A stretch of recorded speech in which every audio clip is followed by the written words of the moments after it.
Buenas tardes. Buenas tardes, profe. Hola. Ya casi empezamos.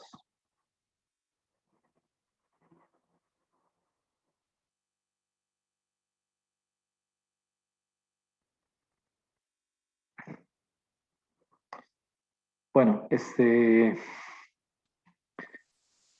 vamos a continuar con el material que habíamos estado viendo la última clase.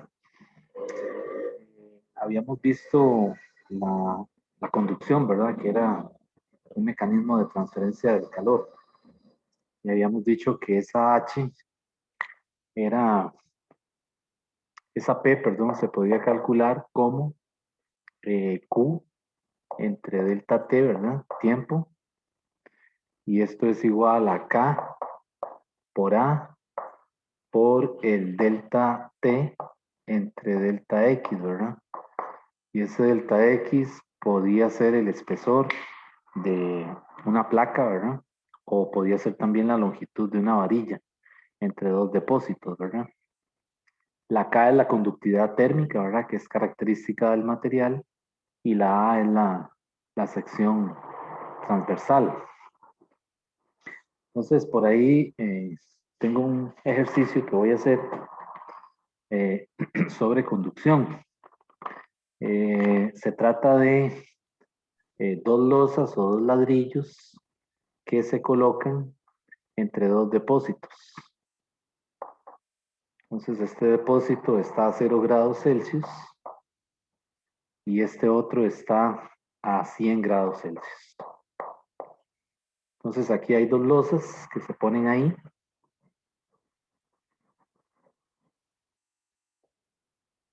Y ambas tienen la misma longitud. O que diga mejor el espesor. Entonces esta losa tiene conductividad K1 y esta tiene conductividad K2.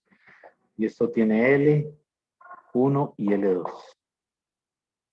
Ok, entonces son dos losas que están metidas entre dos depósitos, ¿verdad? Uno está a 100 grados Celsius, que es vapor de agua, y el otro está a 0 grados Celsius, que es una mezcla de agua con hielo. Entonces, le dan las conductividades K1, que es igual a 48.1 watts entre metro Kelvin, y la K2, que es 68.2 watts entre metro Kelvin. ¿Ok? Y entonces lo que nos está pidiendo el problema es la parte A, nos dice que hallemos, que calculemos la razón de flujo del calor. Bueno, corrección, la parte A le pide la temperatura en el empalme. La temperatura, digamos, donde se tocan ambos bloques, ¿verdad? Es la temperatura en el empalme. Y la parte B le dice que calcule la razón de flujo del calor. En realidad le piden primero la razón de flujo, pero uno necesita la temperatura para poder hallar la razón de flujo. Entonces, cuando le dicen la razón de flujo del calor, no le están pidiendo el Q directamente, sino que lo que le están pidiendo es que calcule la P. Recuerden que la P es potencia, ¿verdad? En este caso es como una potencia térmica. Entonces, es la rapidez con la que se transfiere el calor eh, por unidad de tiempo, ¿verdad? Entonces, aquí lo que le está pidiendo es la P. ¿Ok? Entonces, cuando le dan estos problemas, que por ahí ya los he visto, la idea es que el P tiene que ser constante mientras que el flujo de calor se propaga desde el depósito a 100 al depósito a 0. Es decir, el P no cambia. Esa razón que es Q entre delta T no cambia, mientras que el flujo de calor pasa de un depósito al otro. Entonces, eso se llama estado estacionario. Y el estado estacionario lo que hay que hacer es igualar los P, el P de cada material. En este caso, el P1 lo igualo al P2. ¿De acuerdo? Y entonces, para la placa 1, ¿verdad? Sería K1 por A, ¿verdad? por la temperatura. La diferencia de temperatura sería, el flujo de calor comienza en 100, ¿verdad? En el depósito a 100, menos T, que es cuando llega al empalme, entre L1, pero esas L son iguales, y no lo puse. Esa L1 es igual a L2 y el valor que me dan son 3 milímetros. ¿Ok? Y entonces, pues aquí sería, si quieren la llamamos L nada más, porque es la misma, ¿verdad?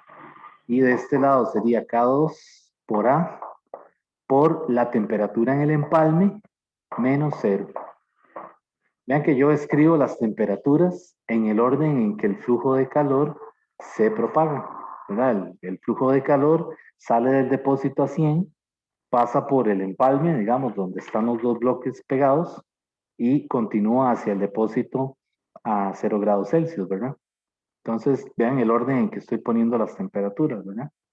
Y en este problema en particular, las L son iguales, entonces yo las puedo cancelar. Y las A en estos problemas siempre van a ser iguales, porque si no habrían pérdidas de calor, si las áreas no fueran iguales. O sea, si este bloque fuera más pequeño, pues entonces habrían pérdidas de calor. Y lo que queremos es que todo el flujo de calor pase, digamos, íntegro al otro depósito.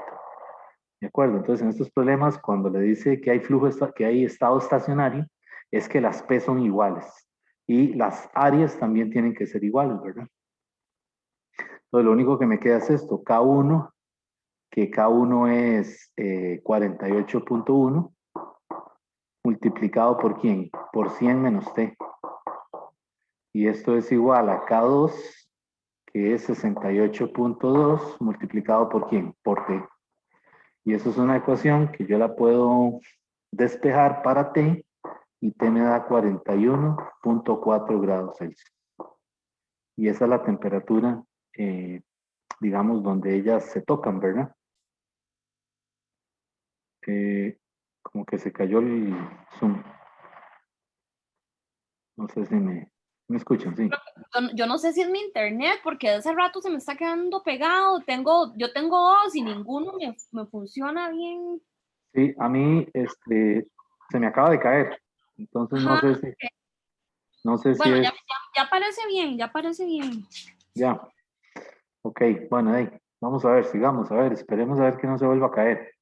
Lo que sí me encontré por aquí es una función que me dijo un estudiante que no sé si ya ustedes la saben, les paso el chisme.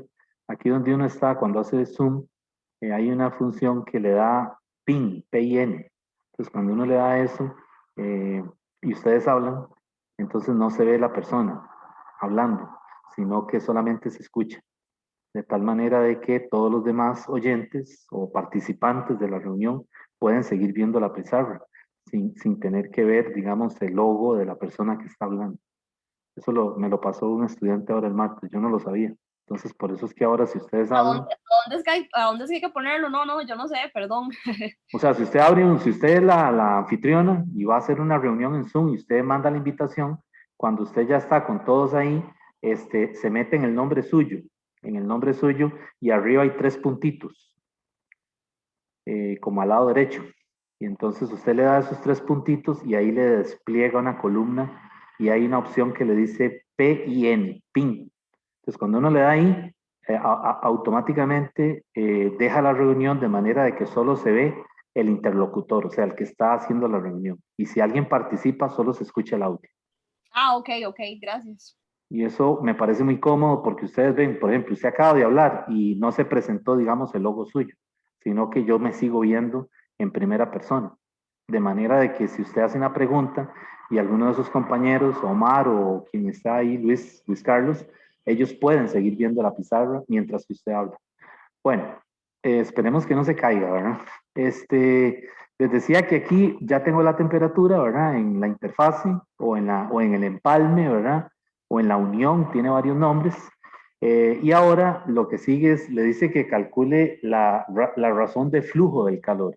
Cuando aparezca esa palabrilla, razón de flujo, es que le está pidiendo este cociente. Razón, recuerden que es ¿cómo se llama? Una división, ¿verdad? Entonces es la potencia lo que le está pidiendo. ¿Y con qué la calculo? ¿Con K1 o con K2? Con cualquiera, porque ya usted igualó. Entonces cualquiera de ellas le va a dar lo mismo. Por ejemplo, yo la hice con K1. Entonces uso la K1 que son 48.1. Multiplico por el área. El área no se las había dado. Ese es otro dato. El área de las placas en este problema es 80 centímetros cuadrados. Ok, entonces aquí multiplico por 80, pero eso hay que pasarlo a metros cuadrados, ¿verdad? Entonces, cuidado, eso hay que multiplicarlo el 80 por 10 a la menos 4, para que eso me quede en metros cuadrados. Por el cambio de temperatura, que sería el correspondiente aquí, ¿verdad? En la placa 1, que sería 100 menos 41.4. Y eso dividido entre la L, que es el espesor de la placa, que son 3 milímetros, tener cuidado de multiplicarlo por 10 a la menos 3 para que me queden metros, ¿verdad? Y ya todo esto, metros, metros cuadrados, las unidades de K bien puestas y esto en grados Celsius, aquí entonces ya la potencia me tiene que dar en watts y eso me da 7500 watts. Y esa es la razón de flujo. Sí, entonces este problema yo he visto en la plataforma varios, ¿verdad? Y entonces hay veces le dicen usando la condición de estado estacionario, eh, entonces es igualar las potencias, eso es lo que quieren que haga, para que calcule primero la temperatura de la unión, ¿verdad? La temperatura aquí, y luego con esa temperatura se devuelva a calcular la P. ¿De acuerdo? Pregunta, ¿se ve la pizarra en tamaño normal? Sí. O sea, ¿se ve todo bien o se ve muy pequeño o se ve pequeña? No, se ve bien. No, no, todo bien, igual que siempre, profe. Ah, ok, ok, ok. Está bien. Ok, entonces, bueno, ese es un problema de, de conducción. Es que yo en este grupo tenía todavía que ver un poquito de conducción, pero la idea mía es, ahora, bueno, me falta ver lo de radiación y paso entonces a lo que vimos en la mañana con el grupo 3. Entonces, vamos a ver ahora radiación.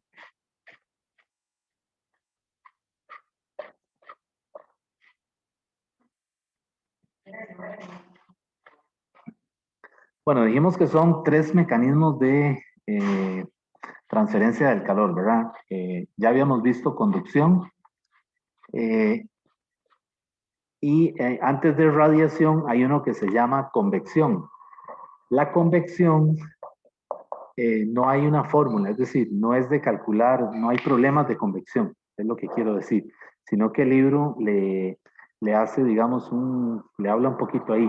La convección, el calor se transfiere por el movimiento de un fluido, que puede ser aire, puede ser un gas o puede ser un líquido. Recuerden que fluidos pueden ser líquidos o pueden ser gases, ¿verdad? Entonces, en el método de convección o en el proceso de convección, mejor dicho, el calor se transfiere mientras que una masa de fluido, ya sea aire o un líquido, se propaga de un sitio a otro. Por ejemplo, una vela. Cuando ustedes tienen una vela encendida, ¿verdad? Una candela que le llama uno, el aire que está encima de la vela se calienta y al calentarse se vuelve menos denso y al hacerse menos denso asciende, ¿de acuerdo? Y entonces corrientes de aire frías se colocan enseguida encima de la vela y el proceso es cíclico, ¿verdad? El aire se calienta, se vuelve más liviano y asciende. Y ese mecanismo de ascender hace que, ¿cómo se dice? Se transfiera el calor. ¿Okay? Entonces una vela, si ustedes notan una vela o cuando uno pone la mano encima de una candela que está, ¿verdad? Nota que a ratos siente caliente la palma de la mano y otras veces no. Eso es por el movimiento de las masas de aire que se van calentando, se vuelven más livianas y comienzan a ascender. Y usted siente un poquito el calor en la palma de la mano. Luego deja de sentirlo, ¿verdad? Por eso la gente juega con eso, ¿verdad? Que acerca la mano a la flama, ¿verdad? Y la va acercando hasta donde aguanta, ¿verdad? Pero luego tiene que alejarla, ¿verdad? Y eso es porque las masas de aire son las que, como dice, se transfieren el calor. Entonces eso es convección, ¿ok?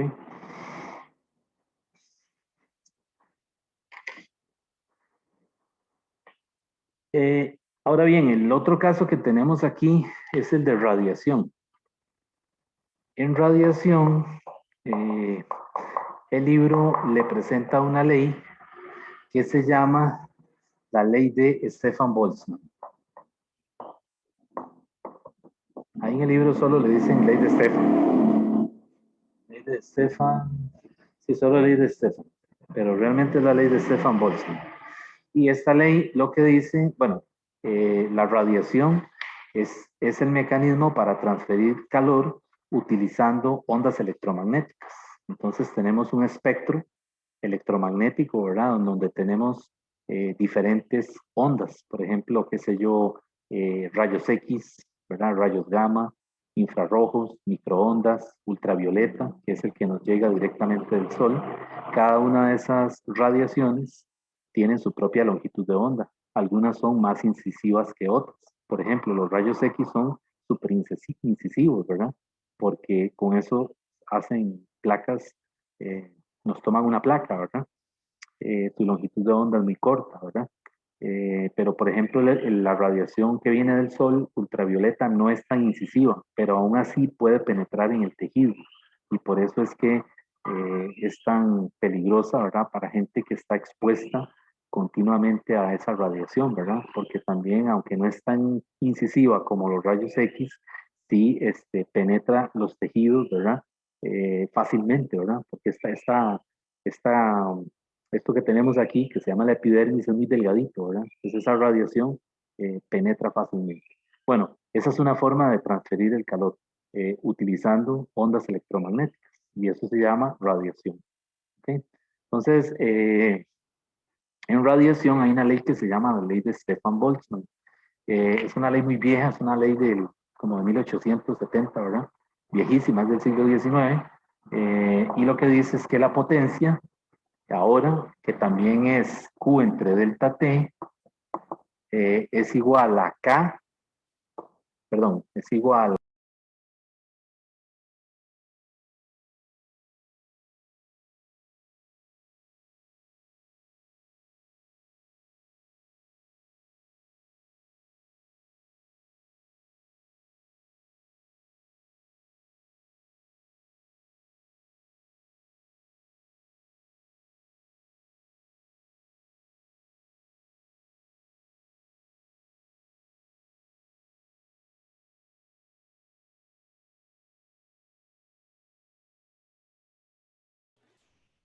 Profe, no le escucho nada. Profe, creo que está silenciado, sí. Ahora sí, ¿sí me oyen? Okay. Ok, si es que se volvió a caer, aquí está muy oscuro y como que quiere venirse el diluvio, ¿verdad? Entonces posiblemente se caiga. Vamos a seguir a ver hasta dónde se puede. Ok, les decía que esta es la ley de Stefan Boltzmann. Esto no, sigue siendo potencia, ¿verdad? Q, calor entre tiempo. Y estas constantes, esta constante de aquí se llama la constante de Stefan también. Constante de Stefan Boltzmann, con doble N. Esa constante es igual a, tiene el valor de 5,68 por 10 a la menos 8. 5,67 por 10 a la menos 8. Watts, metro cuadrado, Kelvin a la 4. Una constante universal. ¿De acuerdo? El A es la sección transversal del cuerpo que se expone a la radiación. Por ejemplo, cuando estamos ahí, ¿verdad? En la playa, que estamos así acostados, Entonces es la sección transversal del cuerpo de nosotros, ¿verdad? Todo lo que, sobre lo que incide la radiación. Por eso es que es tan nociva en las horas pico, ¿verdad? A mediodía es cuando lo dicen que se exponga menos, ¿verdad? Porque la radiación incide directamente de forma perpendicular, ¿verdad? No hace un ángulo, sino que viene perpendicular al cuerpo, ¿verdad? Entonces, una persona acostada está expuesta completamente a esa radiación, ¿verdad? En comparación a una hora más temprano, por ejemplo, a las 8 de la mañana o algo así, ¿verdad? Bueno, esa es la sección transversal en metros cuadrados. Y esta constante, este numerito que está aquí, no es una constante, se llama la emisividad. La emisividad. La emisividad está entre 0 y 1. ¿De acuerdo? Y entonces, los cuerpos que reflejan la radiación, la emisividad vale 0. Son reflectores ideales. Y los cuerpos que la absorben, la emisividad es 1. Entonces eso se llama un absorbedor ideal. ¿De acuerdo? Entonces esa emisividad no tiene unidades. Es como un coeficiente de fricción sin unidades y tiene que estar entre 0 y 1. Por lo general los cuerpos oscuros tienen emisividades altas y los cuerpos claros, ¿verdad? Tienen emisividades bajas. ¿De acuerdo? Entonces estos cuerpos reflejan a la radiación. Por ejemplo, cuando usted se pone una camiseta blanca, ¿verdad?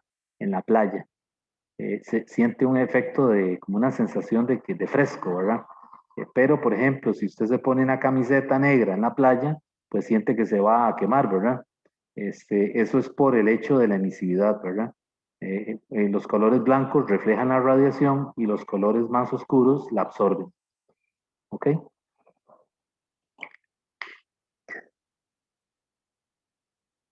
Entonces, un absorbedor ideal se define como un objeto que absorbe toda la energía incidente sobre él.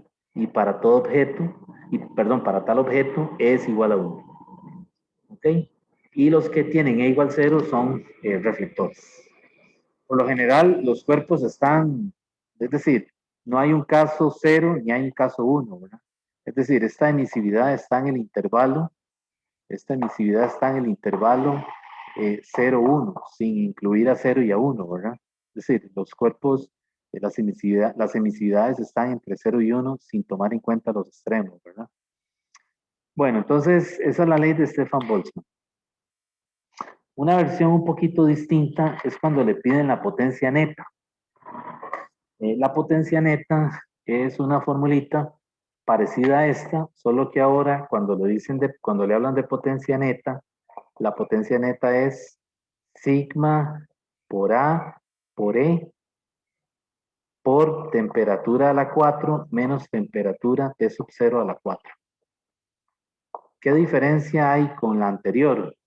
En el caso de la potencia neta, pues lo que sucede es que yo voy a tener el cuerpo en una habitación. Eso es lo único.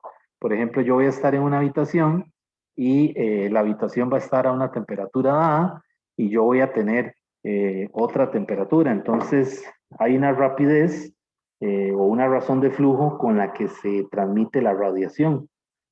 Por ejemplo,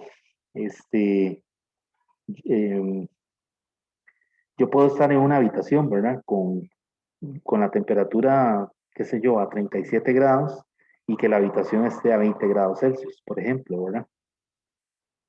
Entonces, esta T0 es la temperatura del cuerpo, la temperatura del cuerpo de la persona. Y esta es la temperatura de la habitación. ¿Ok? Y lo estoy diciendo al revés. Esta es la de la habitación y esta es la de la persona. Así. Ok, entonces, en una habitación, pues la dirección con la que se propaga o se transmite el flujo de calor depende de la temperatura mía y la temperatura de la habitación. Por ejemplo, si yo estoy en una habitación que está muy fría, ¿verdad? Que está, por ejemplo, a menos 10 grados Celsius. Por ejemplo, imagínense una nevera, ¿verdad? Una nevera industrial, y yo entro con la temperatura corporal mía, por supuesto que yo me convierto en un absorbedor y al rato ya comienzo a sentir que mis brazos y la cara se me están helando, ¿verdad? Eh, pero si voy a un sitio muy caliente y yo voy con una temperatura menor, pues obviamente el efecto, la dirección o si es un cuerpo que tiene otra temperatura, la dirección del flujo de calor va a cambiar, ¿verdad? O sea, hay una transferencia de calor del objeto al ambiente, ¿verdad? Y eso depende o es en virtud de las diferencias de temperatura, ¿verdad? Ya vimos que el calor se propaga de forma, ¿cómo se dice? Instantánea desde el depósito que está a mayor temperatura hacia el que está a menor temperatura, ¿verdad? Entonces, la diferencia de temperaturas es un factor, ¿verdad? Para que el flujo de calor se propague, ¿verdad? Ok, entonces, por ejemplo, vean este caso. Este es un ejercicio de la plataforma.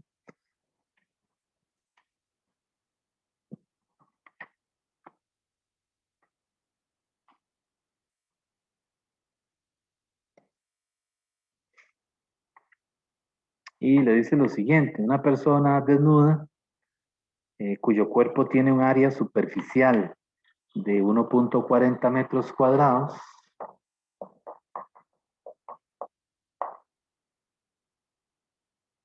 con una emisividad de 0.85. Vean que la emisividad no tiene unidades, ¿verdad? Dice que tiene una temperatura en la piel de 37 grados Celsius. Vean que la emisividad es alta, ¿verdad? Muy probablemente es una persona de tez oscura, ¿verdad? Y tiene esta temperatura, 37 grados Celsius. Y está parado donde hay una temperatura de 20 grados Celsius, ¿verdad? Es el caso del cuerpo que está en una habitación, ¿verdad? Con 37 grados Celsius y la habitación está a 20 grados Celsius. ¿Ok? Entonces, la dirección del flujo de calor, ¿hacia dónde es? Bueno, del cuerpo hacia la habitación. Y por eso es que él, al rato, tiene o comienza a experimentar una sensación térmica. Es decir, comienza a sentir frío. Por supuesto, él está entrando de pronto a una habitación que está a 20 y él está a 37. Entonces, pues, tiene que haber un flujo de calor neto de la persona hacia la habitación, ¿verdad? Lo que pasa es que las dimensiones de la habitación son tales que el efecto casi no se puede percibir, ¿verdad? Sin embargo, si es al revés, si fuera que la habitación está, por ejemplo, él está a 37 y la habitación está, por ejemplo, a menos 10 grados Celsius, como por ejemplo esas neveras industriales que hay ahí en los supermercados, pues enseguida se nota la diferencia, ¿verdad? Bueno, entonces lo que le dice es que ¿cuánto calor pierde la persona por minuto? ¿Cuánto calor pierde la persona por minuto en estas condiciones? Entonces ahí hay que utilizar la potencia neta.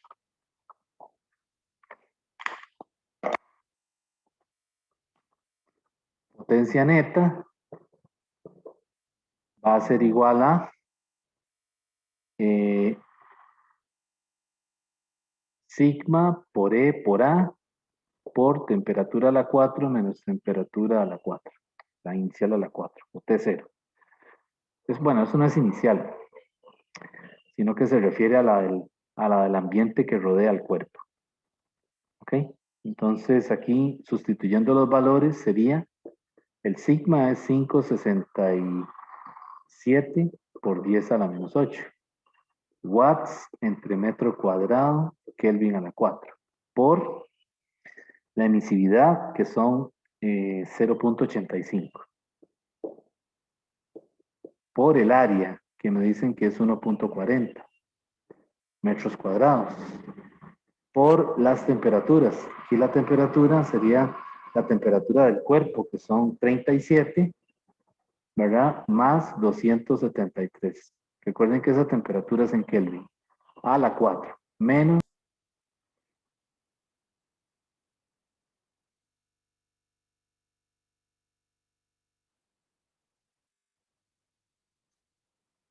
Ok. Y calculo la potencia neta. Esa potencia neta es igual a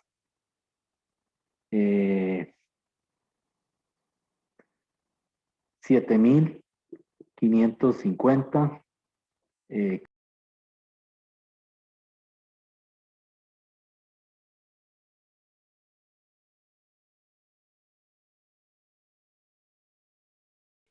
Profe, no le escucho.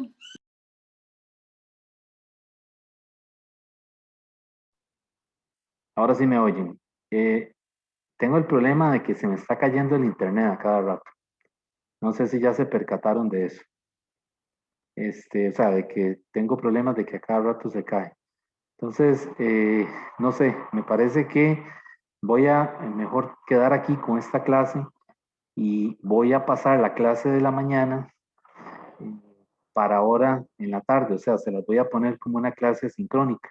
Porque lo que yo voy a ver ahora, después de este problema, lo que iba a hacer eran los problemas de aplicación de primera ley, ¿verdad? Lo de los ciclos y eso. Entonces, voy a subir esta clase, ¿verdad? Con lo que se logró ver aquí y les voy a poner también la clase de la mañana, porque es que aquí está esto, está terrible, ¿verdad? Y a cada rato se me está cayendo el internet. Entonces, mejor quedamos aquí y ahora les pongo esa clase de la mañana, se las pongo en la tarde. ¿De acuerdo?